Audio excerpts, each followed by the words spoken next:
The world will tell you reverse psychology is a childish trick, something insecure people use when they can't communicate like adults. But that's only because the world prefers unamavi, predictable and easy to steer. The truth is darker and far more useful. Reverse psychology is not a trick, it's a lever, and the lever is built into human nature itself. Every human being carries the same fragile religion inside their nervous system, the belief that they are free, that they are the author of their choices, that no one owns their will. The moment someone threatens that belief, even politely, something primitive awakens, reactance, the rebellion reflex. That's why people resist good advice, ignore obvious truths, delay necessary change, and sabotage relationships that could save them. They're not always choosing what's best, they're choosing what feels like theirs. Machiavelli understood this centuries ago without fMRI scans or therapy vocabulary. He understood that the fastest way to lose influence is to make a person feel managed. And the fastest way to gain influence is to make a person feel sovereign, even when you are guiding them. And this is where the caution begins, because the same mechanic can protect people from shame and conflict, or it can turn into manipulation that rots your character from the inside out. If your goal is to exploit the weak, this will work for a while, and then it will poison every room you enter, because people eventually sense the hand behind the curtain. But if your goal is power with precision, leadership, negotiation, de-escalation, boundaries, then these laws are weapons you can use without becoming the kind of person you secretly hate. Today I'm going to give you 13 Machiavellian laws of reverse psychology, not as cute tips, but as psychological principles, so you can see the wiring underneath behavior and stop being surprised when humans act like humans. Law 1, never push, pull.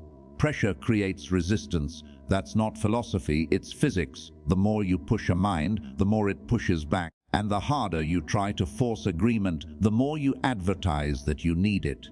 Need is weakness with perfume on it. It makes your voice tighten, your gestures speed up, your explanation grow longer, and humans can smell that desperation like smoke. Reverse psychology begins when you stop trying to win and start controlling the frame. Instead of, you need to do this, you shift to, you don't have to.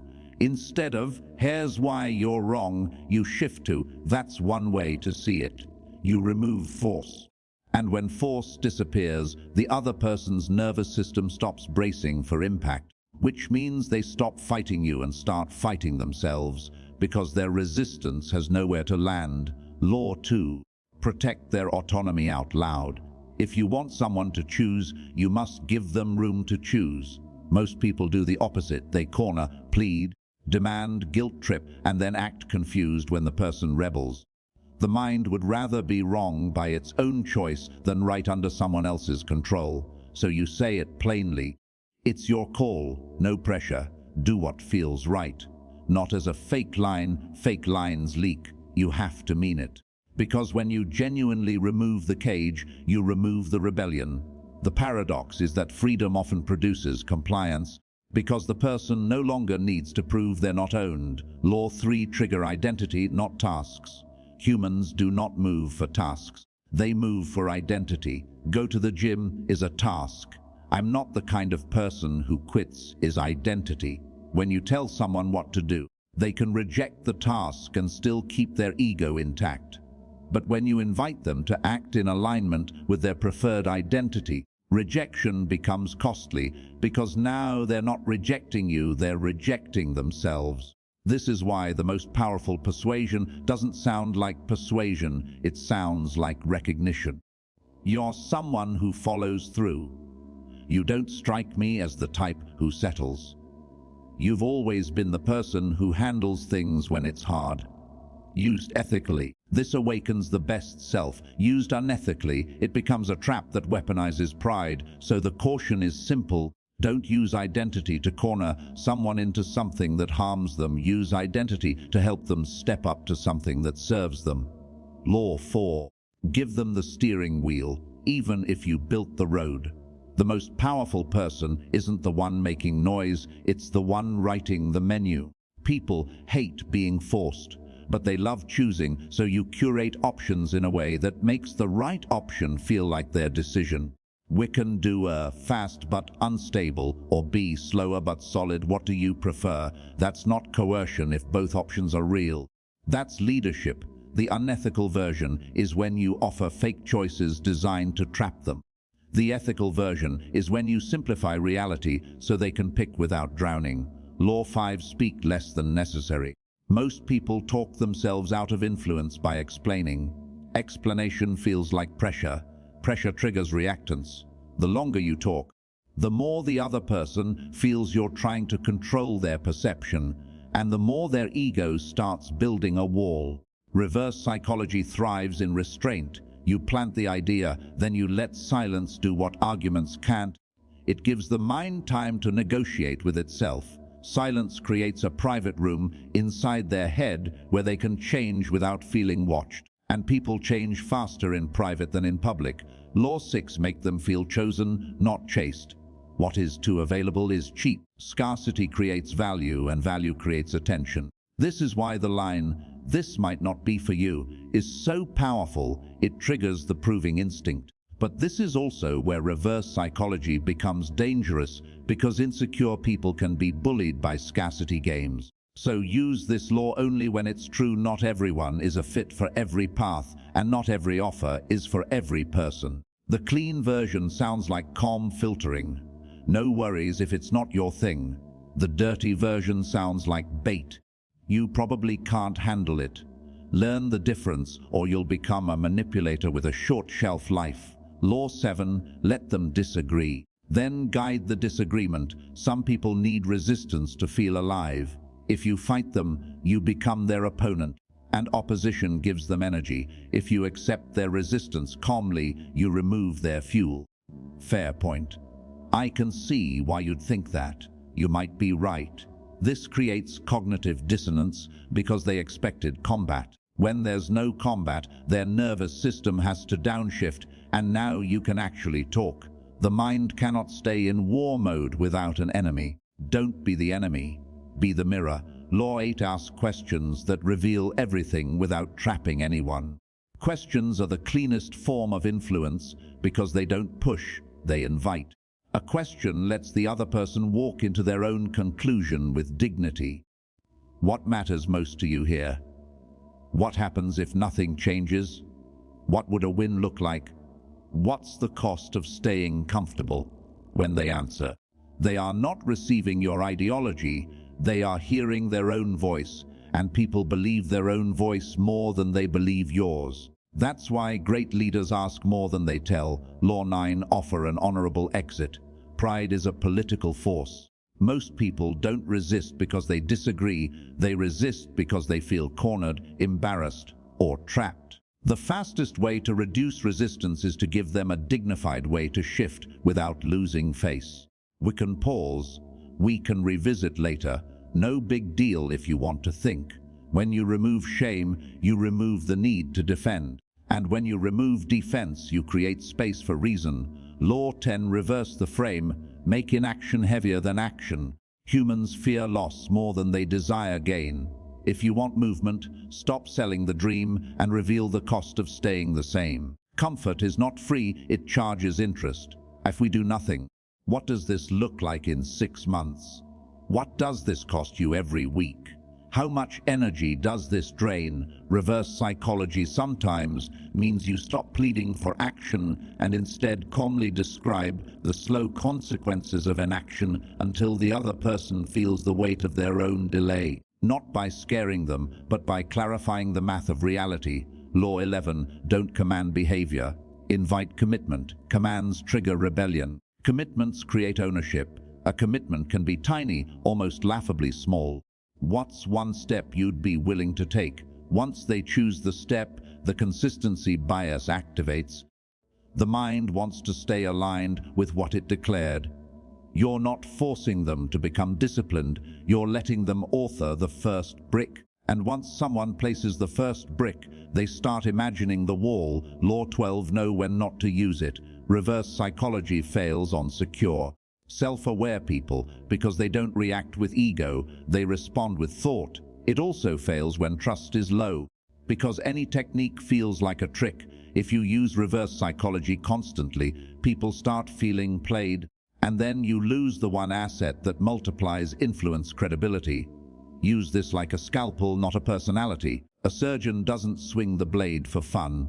Law 13. The ultimate reverse psychology is self-control. The most powerful influence you can exert is not on them, but on yourself. Stop chasing, stop arguing, stop needing. Need is a neon sign that says, "Control me." When you become calm and self-contained, you change the dynamic without a single tactic. People sense that you are not trying to win, you are stable, and stability creates gravity. Now let's go deeper.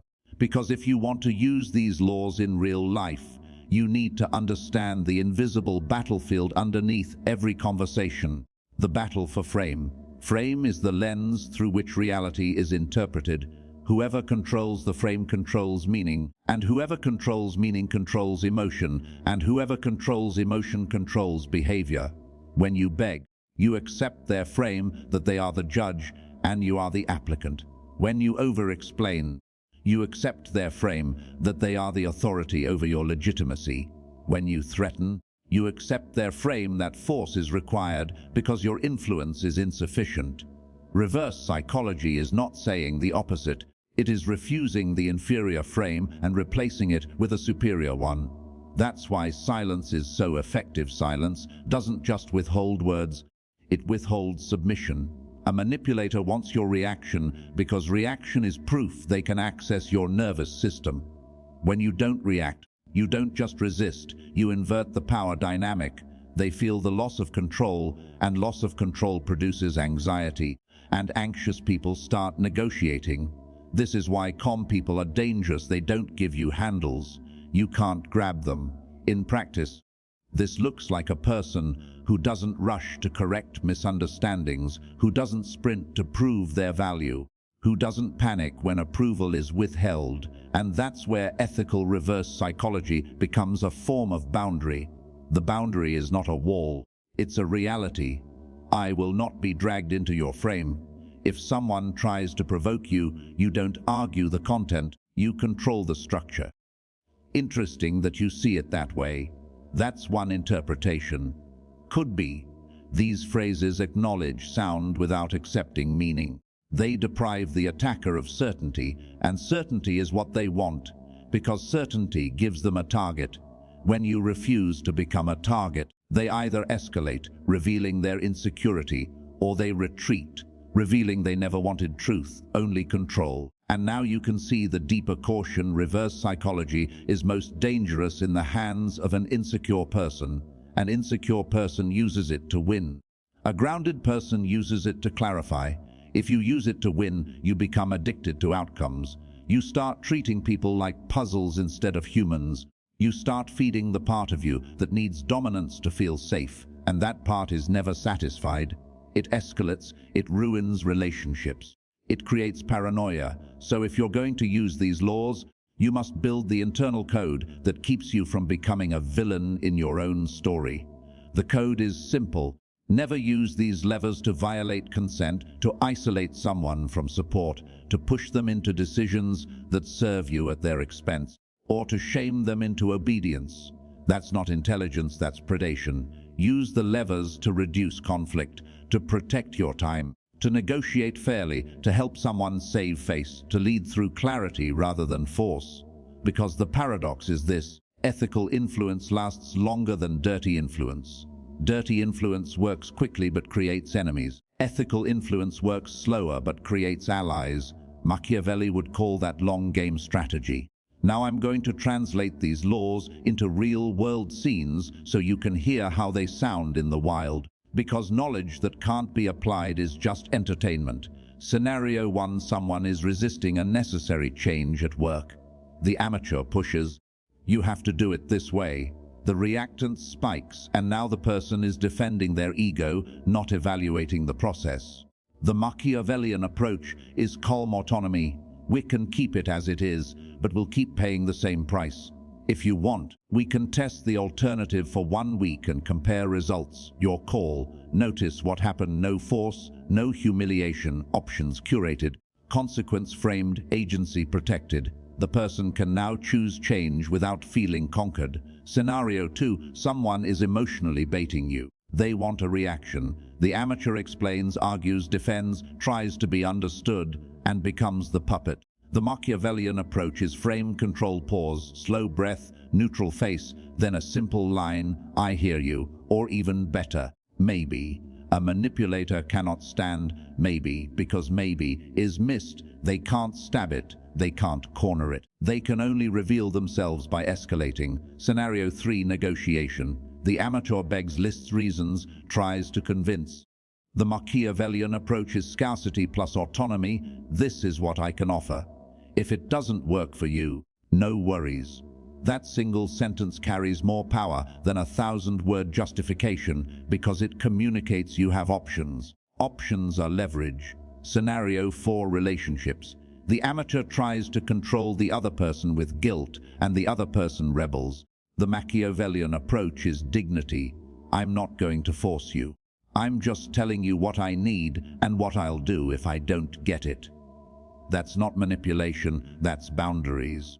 Boundaries are reverse psychology's mature cousin. They don't push, they define. And here's the uncomfortable truth. The most effective reverse psychology is not a line you say, but a life you live. When your life signals you're disciplined, self-contained, and not thirsty for validation, people automatically treat you differently. They stop playing games because the games don't land. They stop testing because you don't react. They stop withholding approval because you don't chase it. That's the real Machiavellian move. You become a person who doesn't need to persuade because your frame is already strong. Persuasion then becomes optional, not desperate. And that brings us to the final warning. If you use these laws without self-control, you'll start treating every conversation like war, every friend like a suspect, every partner like a battlefield. That is not power, that is insecurity dressed as strategy. Real power is calm. Real power can walk away. Real power doesn't need to prove it's powerful. Reverse psychology is a tool. The master isn't the one who uses tools the most. It's the one who knows when to keep them in the drawer. Because the highest status move in any room is not winning an argument. It's not humiliating someone. It's not controlling them. It's maintaining your inner sovereignty so completely that nobody can make you break character, beg, chase, or explain your existence. That is the foundation of all influence, self-possession. Keep that, and these laws become precision. Lose that, and these laws become poison. This is your choice. Use reverse psychology like a surgeon, carefully, sparingly, for a purpose, or use it like a street magician, and eventually everyone will notice the trapdoor. If you want to be feared, learn force. If you want to be respected, learn restraint. If you want to be influential, learn frames. And if you want to be untouchable, learn the one law Machiavelli never wrote but lived by. The person who controls their own impulses will always control the room without raising their voice.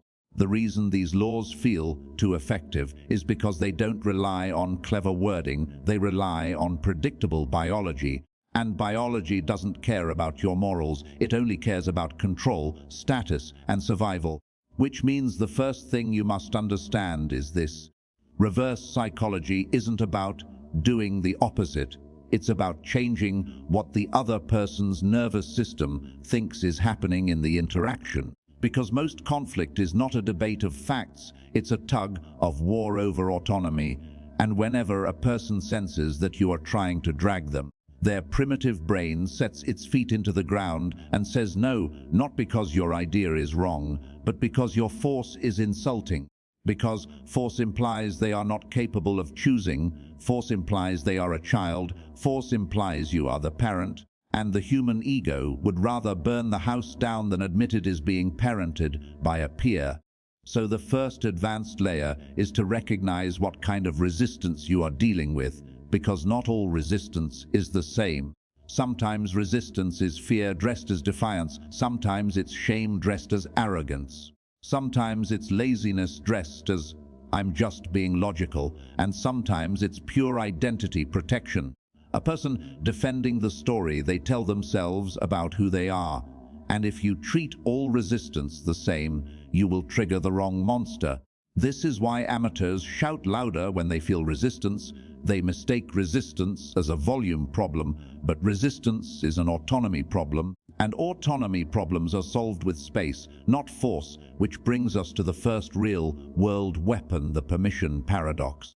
The moment you give someone permission to refuse, you remove the emotional need to refuse, because they're no longer proving they're free. They're simply exercising freedom, and freedom doesn't need to perform, it just exists. So instead of, "You need to come to the gym with me," you say, "Don't come if you don't want to. I'll go either way." And the moment you do that, you communicate two things that their nervous system reads instantly. One, you are not needy. And two, you are not controlling, which means their resistance loses its job because it was created to protect them from need and control. And if you really want to see how deep this goes, watch what happens when you remove the hidden emotional bribe from your words. Because most people don't persuade, they barter, they say, "Do this," but what they mean is, "Do this so I can feel safe, validated, and respected."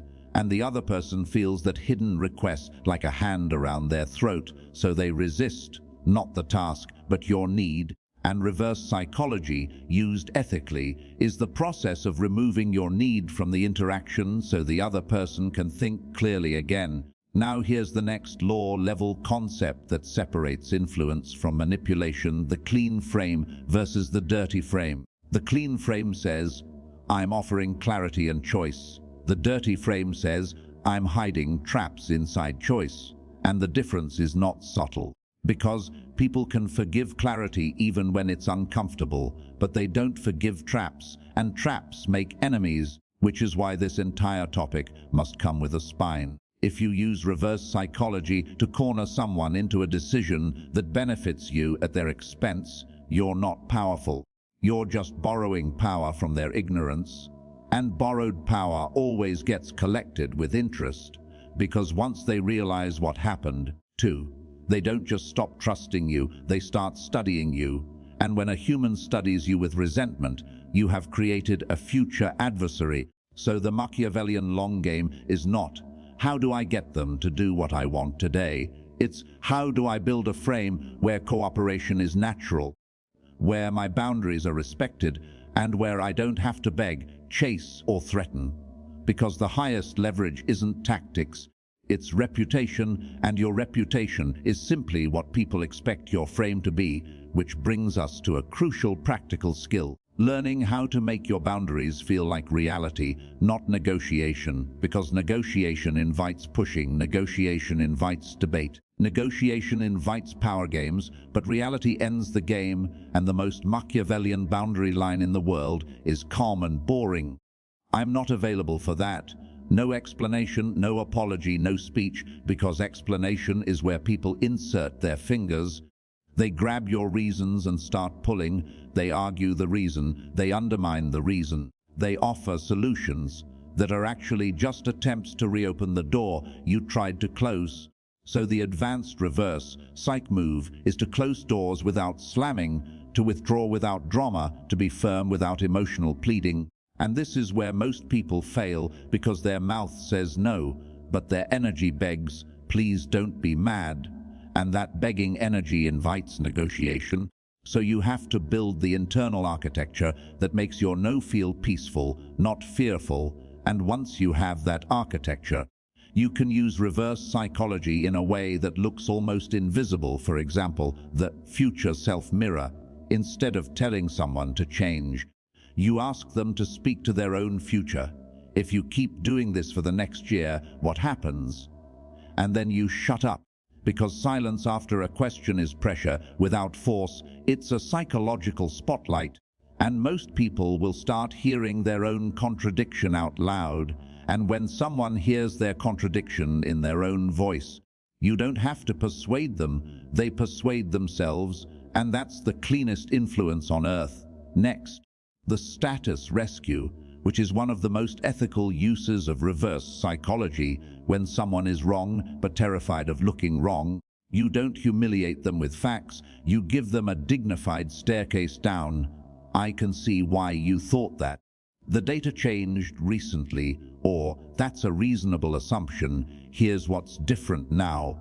Because the moment you protect their status, you remove the need to defend, and defense is what blocks learning. And this is why leaders who shame create stubborn teams, while leaders who protect dignity create adaptable teams. Then there's strategic uncertainty, which you must treat like fire.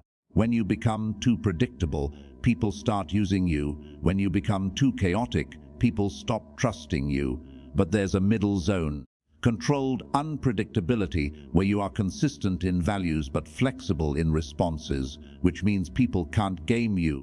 They can't press one button and reliably get the same output, and that makes you harder to manipulate while still being safe to work with. And the ethical version of this is simple. You're not inconsistent to punish people. You're unpredictable because you're sovereign. Because your behavior is guided by your standards, not by their expectations. So when someone tries to push you into a corner with guilt, you don't react with anger or compliance. You respond with calm evaluation. I'll think about it. And the moment you say, I'll think, you've removed their timeline control, which is one of the most overlooked power games in human life. Because urgency is often a manipulation tool. People rush you so you can't think. They pressure you so you can't evaluate. They create a false emergency so you'll submit. And reverse psychology disarms urgency by slowing the pace, because the one who controls pace controls frame. And the one who controls frame controls outcomes. Now let's apply these laws to a scenario that almost everyone recognizes. Someone is trying to provoke you. They throw a label. They want a reaction, because your reaction is proof they can access you. And the novice reacts, defends, explains, gets emotional, and the provocateur smiles internally because they found the lever. But the Machiavellian approach is a three-step structure: pause, acknowledge, redirect. You pause to break the stimulus-response chain. You acknowledge without accepting, and you redirect the frame back to reality. So it sounds like interesting, or maybe, or could be, followed by a question like, what do you want to happen next? Because most provocations are not about truth. They're about control. So when you ask, what do you want? You force the other person to reveal their agenda. And agendas are awkward in daylight, which is why manipulators prefer emotional fog, and your calm question is sunlight. But here is the part that will make you either powerful or toxic, depending on your character. You cannot use reverse psychology as a substitute for honesty, because the moment you start treating every person like a target and every conversation like a battlefield, you rot from the inside out. You develop paranoia, you start seeing enemies everywhere, and you become the very thing you claim to defend against. So the real Machiavellian mastery is not learning how to move others like pieces, it's learning how not to be moved. Because if someone can bait your ego, if someone can hijack your need to be understood, if someone can trigger your fear of losing face, you are not a strategist, you are a puppet with a vocabulary list. And the cure for that is internal sovereignty. The ability to feel emotion without obeying it, the ability to want validation without chasing it, the ability to be misunderstood without collapsing.